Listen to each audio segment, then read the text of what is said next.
تو اللہ تعالیٰ نے جو ہمیں خبر دی ہے کہ تم جہاں بھی ہوگے موت تمہیں پکڑ لے گی، اس خبر میں ایک آرڈر چھپا ہوا ہے اور وہ آرڈر غلط نہیں۔ اچھا، میں یوٹیوب پہ نا بیان کے نیچے کمنٹس بھی پڑھتا ہوں لوگوں کے۔ عموماً میں نے پچھلے ہفتے بیان کیا تھا نا کہ ہر وقت مرنے کے لیے تیار رہو، اور یہ ہر وقت سوچو اگر میں ابھی مر گیا تو کیا ہوگا؟ کوئی میرے مرنے کے بعد کوئی جھگڑا تو نہیں کھڑا ہو جائے گا؟ کوئی ایسے میں نے کوئی فائلیں ہوں پلاٹ کی، مکان کی، جن میں کوئی میرے گھر والے کنفیوز ہو جائیں، یا ان کو پتہ ہی نہ ہو کہ ہے بھی یا نہیں ہے، اسٹیٹ ایجنٹ ہی کھا گیا وہ فائلیں ہیں بھائی، اس کو پتہ چلا جی وہ بندہ جس نے پلاٹ خریدا تھا وہ تو مر گیا، اب اس کو کیا پتہ کسی کو؟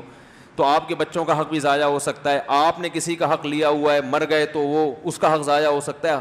تو ہر وقت اس کے لیے تیار رہو کہ اگر میں ابھی مر گیا تو کیا ہوگا، وصیت نامہ لکھو۔ اور یہ حدیث میں بھی ہے، عبداللہ ابن عمر رضی اللہ تعالی عنہ فرماتے ہیں کہ رسول اللہ صلی اللہ علیہ وسلم نے ارشاد فرمایا، صحیح بخاری کی حدیث ہے کہ کسی مسلمان، حدیث کا مفہوم ہے کہ کسی مسلمان کے لیے جائز نہیں ہے کہ اس کا کوئی لین دین ہو اور وہ اس کو 3 دن تک نہ لکھے۔ 3 دن مہلت دی ہے کہ چلو کوئی بھول بھی جاتا ہے انسان، یا یہ کہ کوئی ایسا سفر میں ہے، راستے میں لکھیں۔ پہلے زمانے میں تو لکھنے کے لیے نا قلم اور کاغذ بڑی مشکل سے ملتا تھا، اب تو میں سمجھتا ہوں وہ 3 دن کا عذر بھی ختم ہو گیا، اب تو ہر آدمی کے پاس ڈائری ہے، موبائل میں سیو کر لیتے ہیں لوگ چیزیں۔ تو عبداللہ ابن عمر فرماتے ہیں میں نے جب سے نبی صلی اللہ علیہ وسلم سے یہ حدیث سنی ہے، مجھ پر ایک رات بھی ایسی نہیں گزری کہ میرے مالی معاملات لکھے ہوئے نہ ہو، ایک رات بھی ایسے نہیں گزری، ہر وقت ان کے پاس ایک تحریر موجود رہتی تھی کہ کتنے پیسے کس سے لینے ہیں اور کتنے کس کو دینے ہیں۔ تو میں نے یہ بیان کیا کہ ہر وقت موت کے لیے تیار رہو۔ تو ایک صاحب نے نیچے کمنٹس کیے ہوئے تھے، اس کا مطلب یہ کہ ہم ترقی کر ہی نہیں سکتے، پھر ہم بڑا ویژن تو بنا ہی نہیں سکتے، لانگ ٹرم ویژن جو ہے وہ تو ہم بنا سکتے ہی نہیں ہیں۔ یعنی آپ اگر کچھ ڈاکٹر بننا چاہتے ہو تو کم از کم 4 سال تو MBBS کرنا پڑے گا، 2 سال ہاؤس جاب، پھر کسی خاص فیلڈ میں آپ مہارت حاصل کرنا چاہتے ہو کسی خاص سبجیکٹ میں، اس میں الگ ٹائم لگے گا، پھر ہوتے ہوتے آپ کا ایک ویژن ہے کہ میں دنیا کا سب سے بڑا ڈاکٹر بننا چاہتا ہوں، تو یہ ویژن تو گیا تیل لینے، معذرت کے ساتھ، کیونکہ آپ کو تو ہر وقت خطرہ ہے کہ آج مر گیا تو یہ 4 سال تو گئے۔ اگر میں نے ایڈمیشن لے لیا تو ہو سکتا ہے پہلے سال مفتی صاحب نے تو کہا ہر وقت تیار رہو، تو انہوں نے کہا اس طرح تو ہم کچھ کر سکتے ہی نہیں ہیں، موت کے خوف سے تو ہر وقت کچھ بھی نہیں ہوگا۔ تو اچھا ہوا میں نے کمنٹ پڑھ لیے، یہ بہت سے لوگوں کے دل میں یہ اشکال پیدا ہو سکتا ہے۔ اس کا جواب یہ ہے کہ آپ ویژن بنائیں بھلے 90 سال کا، سمجھتے ہو، اسے ایک بڑے ویژن کے ساتھ اٹیچ کر دیں، جس کو انگلش میں الٹیمیٹ ویژن کہتے ہیں، وہ ہے آخرت، وہ ہے اللہ کی رضا۔ آپ ڈاکٹر بنے کس کے لیے بھائی؟ بولنے پہ پابندی لگائیے، اللہ کے لیے، کیوں بھائی اللہ نے کہاں لکھا ہے کہ ڈاکٹر جنت میں جائیں گے؟ آپ کو سوال پیدا دماغ میں آ سکتا ہے کہ ڈاکٹر بن کے اللہ راضی ہوگا، یہ کہاں لکھا ہے؟ قرآن میں کہیں لکھا ہے کہ جو بھی پیغمبر دنیا میں آئے انہوں نے کہا کہ لوگوں ڈاکٹر بنو، جو ڈاکٹروں کو زیادہ اونچی جنت ملے گی اور مریضوں کو ہے بھائی کم درجے کی؟ تو بہت سے ڈاکٹر کہتے ہیں ہم کیوں بنے ڈاکٹر، یعنی قرآن و حدیث میں، تو لہذا وہ کیا سوچتے ہیں کہ ہم نے ڈاکٹر بننا ہے پیسے کمانے کے لیے، نام کے لیے۔ تو ڈاکٹر بننے کی بڑی فضیلت ہے، اگر آپ وہ چشمہ لگا کے دیکھو جو قرآن و حدیث کو سمجھنے کے لیے ضروری ہے۔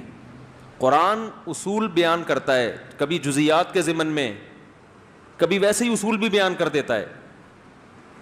اللہ نے قرآن میں نہیں فرمایا من احیاہا فکأنما احیا الناس جمیعا، جس نے ایک انسان کی جان بچائی اللہ کی نظر میں ایسے جیسے ساری انسانیت کو بچا لیا اس نے۔ تو اس میں اللہ نے بتا دیا ہر وہ کام جو انسان کی جان بچانے کے لیے مفید ہو سکتا ہے وہ اللہ کی نظر میں کیا ہے۔ نبی نے فرمایا نا کہ پیاسے کتے کو پانی پلا کے اس کی جان بچا لی تھی، حدیث میں ہے نا، اللہ نے بخش دیا اس کو۔ تو ایک پیاسے کتے کی جان بچانے پر اللہ بخشے گا، تو انسانوں کی جان بچانا کوئی کم درجے کی نیکی ہے؟ نہیں آ رہی سمجھ میں تو رہنے دے بھائی. تو ہر وہ کام جو انسانیت کے لیے مفید ہے وہ اس حدیث میں داخل ہے. تو آپ MBBS کریں, آپ ایک ویژن بنائیں. پہلا یہ ویژن تو بڑا ٹائٹ ہونا چاہیے, خاندانی. اس میں آپ یہ کہیں کہ میں کتنے سال تک زندہ رہ سکتا ہوں, چانس کتنا ہے, امید کتنی کی جا سکتی ہے. لکھ لیں بھائی 80 سال. لکھنے پر گورنمنٹ نے کوئی پابندی لگائی؟ بولو. آپ ڈائری لے کے لکھیں کہ میرا خیال ہے میں 80 سال تک اگر کوشش, اسباب کی دنیا میں کوشش کروں تو زندہ, بولتے کیوں نہیں, رہ سکتا. تو میں نے 80 سال تک تو کا ویژن بنانا ہے. اور اس کا مقصد کیا ہے؟ سب سے پہلے کیا ہے؟ اصل ہدف کیا ہے؟ اللہ کی رضا. نہیں آ رہی. 80 سال کے بعد جب میں مروں گا تو ایسا کوئی خاندانی کام کر کے جاؤں کہ اللہ کہے کہ زبردست ہو گیا بھائی, کام تو نے خاندانی کیا ہے, خوش کر کے آ گیا مجھے. تو اب اس 80 سال میں مجھے انسانیت کی خدمت کے لیے ڈاکٹر بھی بننا ہے. پھر فلاں شعبے میں انسانیت کو خدمت کی زیادہ ضرورت ہے. فلاں شعبے میں ضرورت نہیں ہے, پیسہ ہے. فلاں میں ضرورت بھی ہے اور پیسہ بھی ہے. دوسرے شعبے میں تو ترجیح کس کو دے گا؟ ابے دوسرے کو دے گا نا, کیونکہ اصل مقصد کیا ہے؟ اللہ کی رضا. تو ہر وہ چیز جو اللہ کی رضا سے میچ کر رہی ہوگی نا اس کو اختیار کرے گا. جو نہیں ہے, پلاسٹک سرجری, جس میں پلاسٹک سرجری کی بھی چلیں ضرورت ہوتی ہے, لیکن بعض لوگ جو فلمی ایکٹر ہوتے ہیں نا ان پہ ڈسٹیمپر کا کام کرتے ہیں. یہ کوئی بڑا ویژن ہے؟ ارے آپ نے ویژن بنایا کہ میں اللہ کو راضی کروں گا, تو اب میں نے بیوٹی پارلر کھولنا ہے خاندانی قسم کا. اس میں کیا ہوگا؟ دولہا تیار کروں گا. تو بیوٹی, میں بلکہ اس سے بھی زیادہ دلہن تیار کروں گا. ایسے بھی ہیں مرد کیا کر رہے ہیں, اس سے اللہ راضی ہو جائے گا ہے بھائی.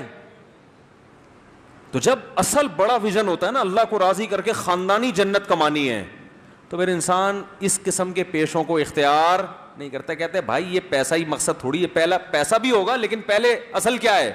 اللہ. اور پیسہ بھی اسی کا ایک حصہ ہے, پیسے سے بہت کچھ کر سکتا ہے انسان, تو وہ بھی اللہ کو راضی کرنے کے اندر داخل ہے. تو آپ نے خاندانی قسم کا ویژن بنا لیا. بھائی یہ گھڑی صحیح ہے نا؟ ہاں, 1:05 ہو رہے ہیں, 2:05. خاندانی قسم کا ویژن, اس میں آپ نے کیا سوچنا ہے؟ انجینئر بھی بن سکتے ہو آپ ڈاکٹر پائلٹ بن سکتے ہو. بولو یار میں بھی ابے نندن کو اتاروں گا, وہ بڑا خاندانی کام ہو گیا تھا یار, وہ چائے پلا کے بھیجا ہے, وہ مزہ آ گیا, ہٹو بچو ہو گیا, پوری قوم کا سر فخر سے بلند ہو گیا, اللہ بھی راضی, مخلوق بھی راضی. کیا خیال ہے بھائی؟ وہ ہے نا شاعر نے کیا کہا ہے, اعز مقام فی الدنا سرج صابح خیر جلیس فی الزمان کتاب. شاعر نے کہا ہے یہ جو آج کل لڑکے دلہنوں کو تیار کر رہے ہیں, مجھے تو پہلے یقین نہیں آ رہا تھا, مجھے پچھلے ہفتے پتہ چلا کہ مردوں نے بیوٹی پارلر کھولے ہوئے ہیں, لڑکیوں کو خود اپنے مبارک ہاتھوں سے تیار کرتے ہیں. تو اس سے فتنہ پھیل رہا ہے. میں نے کہا فتنہ تو نہیں پھیل رہا, کیونکہ یہ بھی تھوڑے دنوں میں کیا بن جاتے ہیں, لیڈیز ٹائپ کی چیزیں بن جاتے ہیں.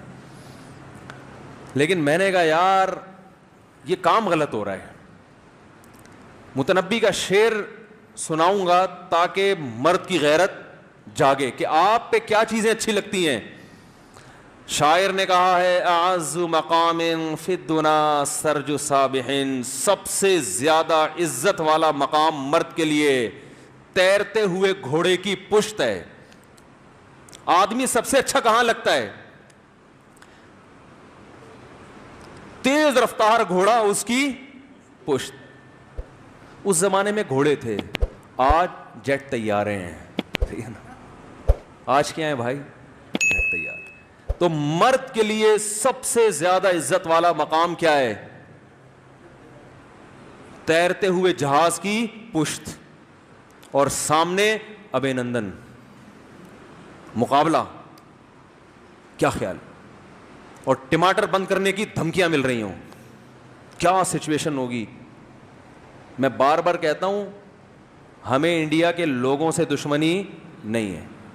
میرے تو سب سے زیادہ لسنر ہی انڈیا میں. ابھی ہم نے تفسیر کلاس کا ریکارڈنگ کروائی نا تو ماشاءاللہ جو انڈین مسلمان ہیں سب سے اچھے رزلٹ امتحان جب لیا ان کے آئے ہیں. ہمارا جو ہدف انڈیا نہیں ہے یا انڈیا کے لوگ